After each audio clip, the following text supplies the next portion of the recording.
Pilipinas. Magandang umaga, hapon at gabi rin sa ibang bansa. Ako po si Alisa Shane Calatia Lantaga. At ako po rin pala, si Abigail Portia Monreal. Nandito kami ngayon para ipalahad ang iba't ibang ideya tungkol sa mahal nating bayan, ang TISA. Pero bago natin alamin muna natin kung ano talaga ang TISA. Ang TISA ay isa sa sikat na bayan dito sa Cebu. Maraming magagandang tanawin, Masasarap na pagkain, sikat na pasyalan, at iba pa. Anandad, kagaya ng sinabi ni Anissa, maraming sikat na mga pasyalan dito sa TISA. Ang una nating papasalin ay ang Dungawan Garden Restaurant.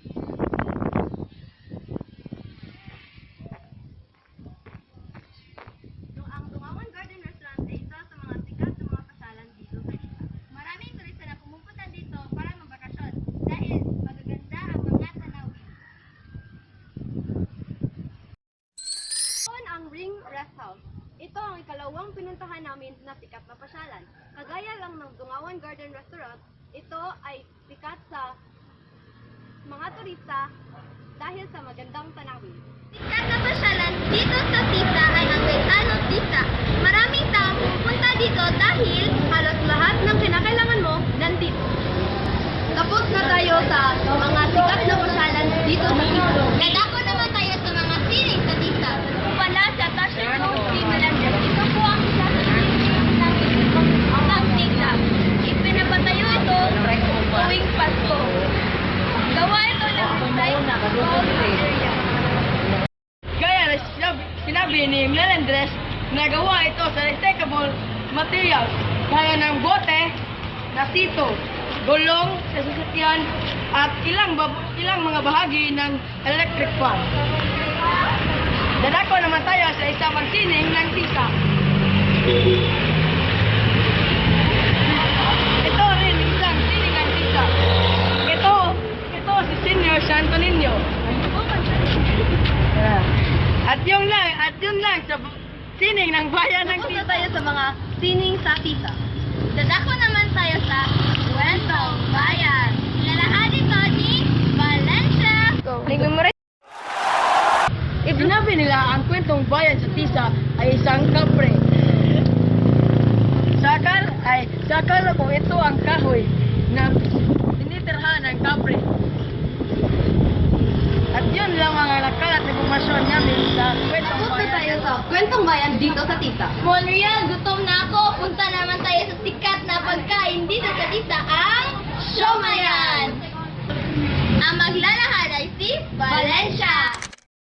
Sikat na magkaya ng TISA ang siomay. Ito po ang siomay. Manghang, masarap na. 7 pesos lang. Rin na isa sa produkto ng TISA. Ito ang siomay. Dadako naman tayo sa mga kabuhayan sa TISA. Kilalahan dito ni Ano Bling. Ano Bling, pasok! Ako pala, si Alexander Roquina Lumley. Nilalahad ko sa inyo ang iba't ibang anak buhay dito sa TISA. Isa na rin doon ang pagtitinda ng somay at puso. Pagtitinda ng barbecue. Pagtitinda ng prutas. At ang huli ay pagkasila ng pagsaring kami. Tapos na tayo sa iba't ibang kabuhayan sa TISA. Nadako naman tayo sa larong pangbata dito sa TISA. Isa na rito ay habol-habulan Kagaya ng ganito. Start. at patintero. Kagaya ng ganito.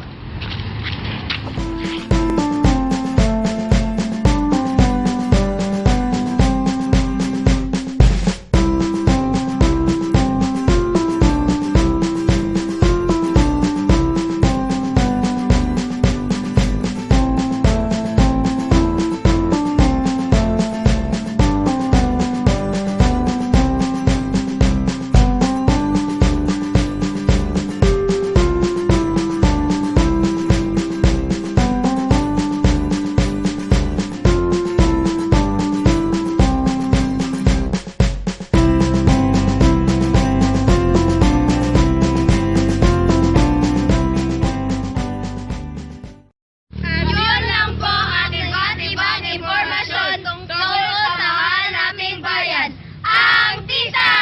Paalam! Naman tayo sa kwentong bayan dito sa TISA.